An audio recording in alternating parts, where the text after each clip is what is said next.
Welcome to U.S. Immigration TV. In today's video, I will discuss the requirements for petitioning an adopted child. So make sure to watch this video until the end, and of course, like, share, and subscribe to this channel. Now, whenever a couple wants to petition an adopted child, several requirements must be met before they may file the petition. If the petition is filed too early or before they comply with all of the requirements, the petition will likely be denied. Let's go through the basic requirements for petitioning an adopted child.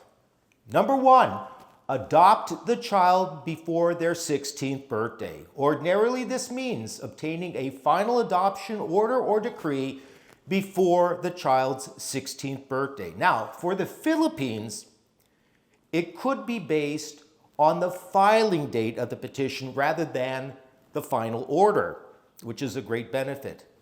Number two, the adopting parents must have 2 years of legal custody. Now, ordinarily, legal custody begins from the date of the adoption order or decree, the final order or adoption decree. In the Philippines, legal custody could be established from the date the petition is filed, which is a tremendous benefit to Filipinos, because this means that the 2-year legal custody is running while the adoption case is pending. Number three, have 2 years of physical custody. That's different from legal custody. Physical custody means living under the same roof with the adopted child outside the U.S. for at least 2 years. Now, this requirement is one of the most difficult ones to comply with because I know that people have their jobs and their obligations in the U.S. and I know it's hard just to simply uproot themselves and move back to the Philippines or some other country for 2 years. But this requirement must be met. And if the information and the documentation in the petition about living with the child is not provided, the U.S. Citizenship and Immigration Services, or USCIS, will ask you to provide proof that you did live with this kid under the same roof for 2 years outside the U.S. Now, the 2 years does not have to be in a single 2-year stretch. However, mere visits will not count towards the 2 years of physical custody. So if a person, let's say, goes back to the Philippines for 2 weeks or 1 month for a vacation, that may only constitute a visit as opposed to living with the child. You have to count on at least 5 or 6 months at a time to constitute living with or residing with the child. If the child is considered an orphan, it is not required that the adopted parents live with the child for at least 2 years.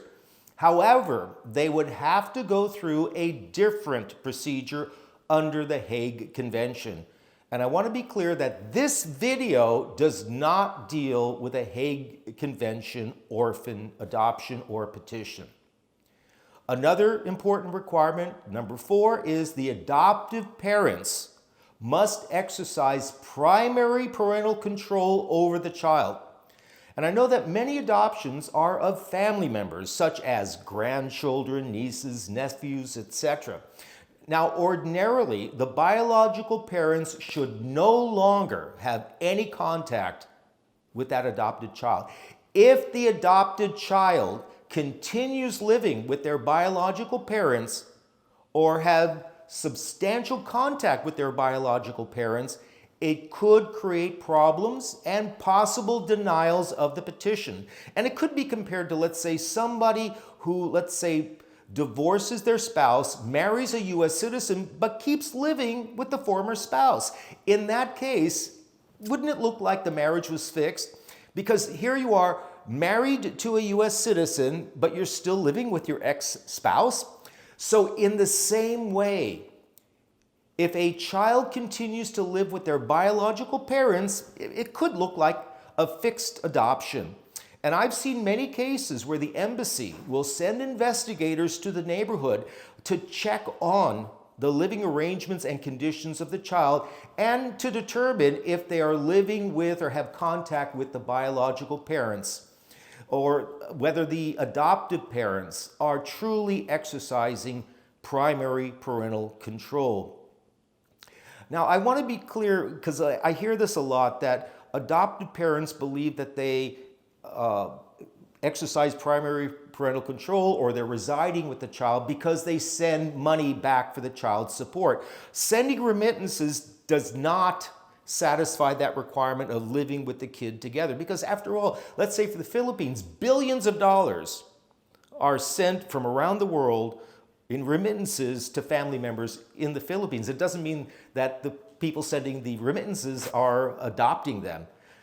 Now, successfully petitioning an adopted child could be very difficult and complex, especially in terms of meeting the U.S. immigration requirements, even if you have a Philippine adoption decree. That's why I would suggest that if you are considering adopting a child and you believe you meet the requirements listed above, you should consult with an attorney who can evaluate your case to make sure the requirements are met and help you put together a successful petition. Now, I'm not guaranteeing results, of course, but an attorney can make sure that all the requirements for an adoption petition could be met. I hope you liked this video. I hope you have found it informative.